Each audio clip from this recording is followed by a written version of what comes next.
মহান বিজয় দিবস 2025 বিজয় মঞ্চে বাঘের গর্জন দিলেন। তিনি বললেন, বাঘের বাচ্চা কখনো বিড়াল হয় না, সিংহের বাচ্চা কখনো বিড়াল হয় না, বাঘের বাচ্চা বাঘে হয়, সিংহের বাচ্চা সিংহে হয়। 1971 সালে মহান মুক্তিযুদ্ধের সময় আপনার কি অবদান ছিল, দেশবাসীর উদ্দেশ্যে আপনার অবস্থানটা জানান দিবেন। দেখতে থাকুন আর দ্রুত সর্বোচ্চ শেয়ার করবেন। চাচাকে অসংখ্য ধন্যবাদ, আপনার জন্য রইল হাজারো সালাম ও বুক ভরা ভালোবাসা। দেখতে থাকুন। জয় বাংলা, জয় বঙ্গবন্ধু।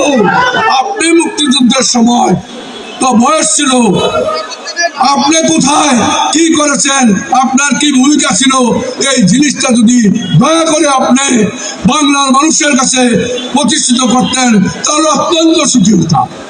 সংগ্রামী বন্ধুরা, আমার বক্তব্যকে আর দীর্ঘায়িত না করে শুধু ইতিহাস বোঝা যাবে না, বঙ্গবন্ধুর নেতৃত্বে আমরা মুক্তিযুদ্ধ অংশগ্রহণ করেছিলাম, বঙ্গবন্ধুকে আমরা মানি, জাতির পিতা হিসাবে মানি। তার স্লোগান ছিল রণযুদ্ধে সেদিন, মুক্তিযুদ্ধে কোনো ভাই বলতে পারবেন যে জয় বাংলা ছাড়া অন্য কোনো স্লোগান ছিল না? তাই জয় বাংলায় আজকের স্লোগান মুক্তিযুদ্ধ থাকবে, দেশে থাকবে জয় বাংলা, জয় বাংলা, জয় বঙ্গবন্ধু। দেখলেন তো, শুনলেন তো, যতই করুক ডক্টর সুধী ইউনূস বনাম এনসিপি বনাম রাজাকার পাকিস্তানি প্রেমিকেরা বঙ্গবন্ধুর নাম মুছে দেওয়ার যতই চেষ্টা করুক না কেন, যারা সত্যিকারে 71-এর সৈনিক, যারা সত্যিকারে বাংলাদেশকে ধারণ করে, যারা নিজ চোখে দেখেছিল, সে 1971 সালে স্লোগান শুধু একটাই ছিল, জয় বাংলা।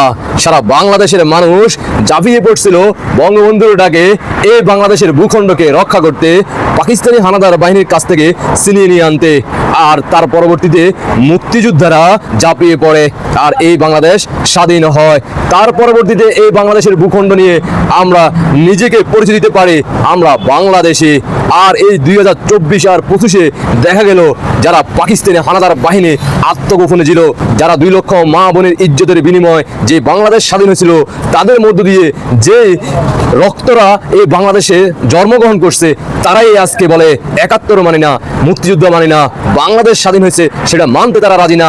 তারা এই বাংলাদেশের নাম পরিবর্তন করতে চায়। তাদের দৃষ্টি আকর্ষণ করে বলতে চায়, তোমার চাচা বলল বঙ্গবন্ধুর ডাকে আমরা তখন জয় বাংলা বলে এই বাংলাদেশ স্বাধীন করছি। এটাই হচ্ছে প্রকৃত পক্ষের সত্যিকারের কথা। সত্যকে কখনো চাপা দেওয়া যাবে না। ইতিহাস ইতিহাসে থাকবে, ইতিহাস কখনো মুছে যাবে না। তবে জুলাই মুছে যাবে ইনশাআল্লাহ। শুধুমাত্র সময়ের অপেক্ষা প্রিয়।